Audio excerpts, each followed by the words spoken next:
Halo guys, kembali lagi dengan saya Mika Rafael Ketaran dan kawan saya Nyarota Bulala. di podcast Vbot, podcast yang membahas film keren dan berbobot. Dan film kita kali ini membahas tuntas The Will Robot 2024. Tapi hari ini spesial, aku nggak bicara sama Not aja, kita datang dua bintang tamu. Guys, perkenalkan diri kalian. Halo semuanya, perkenalkan nama saya Yohana. Di sini saya penggemar berat dari film animasi dan fiction. Terima kasih telah mengundang dalam acara ini. Halo juga, aku Jawa Adalia Putri Damani. Aku anaknya sinetron banget guys, yang selalu penasaran sama film-film dengan cerita yang unik.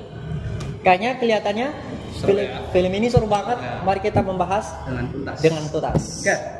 The Wild Robot itu film dari DreamWorks ya, dan kita sudah tahu ya kalau DreamWorks ini bikin film animasi itu nggak main-main. Yang paling salah satu yang paling keren juga itu kayak Kung Fu Panda. Sutradara dari film ini juga bagus. Siapa sih namanya? Chris Sanders. Iya, Chris Sanders. Dan dirilis 2024 kemarin. Ya, masih belum baru lah ya, Nur.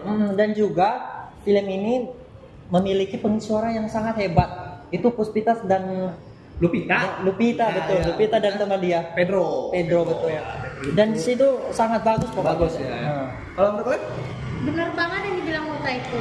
Dari awal film ini saya sangat tertarik banget pada animasi dan suara-suara yang dalam film The Wild Robot ini. Iya kan, dan dengan cast yang sekuat itu, ekspektasi kita juga pasti tinggi. Tinggi ya, apalagi pengisi suaranya apalagi dan DreamWorks itu sendiri ya kan. Oh ya, BTW kalau kawan-kawan nggak tahu, film ini itu diangkat dari novelnya Peter Brown ya. Jadi film ini mengisahkan tentang kehidupan seorang robot yang bernama Ross. Dia terdampar di hutan dan dia bertemu dengan hewan-hewan lain dan mereka mencoba berinteraksi dan saling memahami satu sama lain gitu. Konsepnya cukup unik ya. Iya, kalau betul. soal film robot itu. Kalau menurut kalian gimana sih untuk konsepannya ini? Konsepnya unik banget ya, karena dalam film The Wild Robot ini robot-robot yang lain itu figuralnya. Beda dengan robot Roach ini, dia beradaptasi dengan alam liar. Oh ya, jadi kayak beda gitu ya apanya. Beda dari robot-robot Ya yang lain. benar-benar. Kalau Dan yang bikin menarik lagi, film ini nggak cuma soal petualangan guys, tapi juga menyentuh tema hubungan antara teknologi dan alam.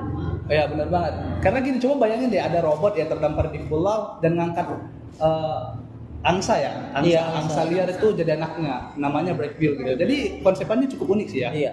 Jadi memang inti dari film ini adalah interaksi antara robot ini yang bernama Ross ini dan hewan-hewan lain. Iya. Bagaimana mereka membangun ikatan sosial Satu sama lain gitu. di film itu. Aku suka banget sih film robot Roach ini. Dia awalnya robotnya kaku. Oh iya benar. Iya, terus selama kelamaan dia beradaptasi dengan alam liar karena tadi yang dibilang Nota tadi karena terdampar di pulau Iya, terkecil. Iya kan. benar. Dan akhirnya mereka bisa Adaptasi satu sama lain. Kalau Jawa? Setuju sih aku, kayak film ini juga menggambarkan kayak mana makhluk buatan bisa belajar dari alam dan punya perasaan gitu. Oh iya. Apa sih menurut kalian deh yang bikin film ini wow atau yang kayak keren banget nih film gitu? Kalau Nota dulu ya. Oke, kalau menurut saya sendiri sih film ini kelebihan itu terdapat pada detail animasinya yang Oh, jelas. iya. Karena di sana di film itu pas saya nonton detail dari pohonnya, dari airnya itu sangat real banget Real gitu. gitu. Karena Karena DreamWorks kalau bikin animasi itu memang gak main-main ya. Iya. Walaupun real gitu ada tetap detail animasi itu kenceng gitu. Kenceng banget. Kalau Yohana? Iya benar banget, menurut pendapatnya si Nota saya setuju. Dalam film The Wild Robot ini animasinya seperti tampak nyata, apalagi dalam hewannya, hutannya, dan lautannya. Kalau Jawa? Kalau menurut aku ceritanya juga cukup emosional gitu. Aku sampai kayak terharu di beberapa scene, terutama waktu si Rose-nya harus selalu melindungi si Bright Bill-nya. Iya, karena kayak udah dianggap anak gitu Iya. ya. Karena memang kebetulan pengisi suaranya itu si Mbak Lupita ini juga memang keren banget ya ngisi suara. Karena kan bayangin lah ngisi suara robot tapi emosinya dapet gitu, memang luar biasa Iya. sih. Dan juga film ini memiliki penilaian dari Rotten Tomatoes itu memberikan skor sekitar 98%. Tinggi ya. Iya, dan memiliki pendapatan office-nya itu 330 juta US dollar loh. Wow. Gitu. Tinggi. Besar Film kali. animasi yang sangat rating yang keren. Rating tinggi ya, apalagi karena memang bagus sih film. Bagus. Cuman namanya juga film ya kan, mau sebagus apapun pasti ada dong kekurangannya. Ada lah. Nah, menurut kalian lah apa yuk gitu kurang dari film ini? Menurut saya sendiri dulu ya, Iya. pribadi kekurangan dari film ini yaitu filmnya yang sangat lambat, alurnya eksplorasinya dan karakternya, dimana mungkin ya beberapa penonton tidak cocok dengan film ini yang sangat lambat. Mungkin mereka lebih cocok di film-film yang lebih cepat gitu. Iya, yang cepat ya. gitu. Kalau Yohana? Menurut saya di dalam film ini dia nggak ada karakter antagonisnya.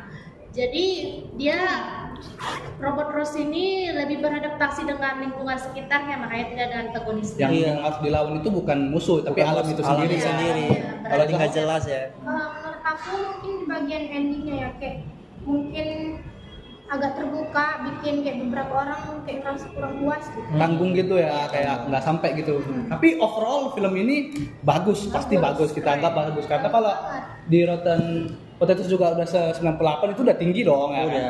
Dan Apalagi buat anak-anak. oh ya, bagus. tuh. Anak-anak betul.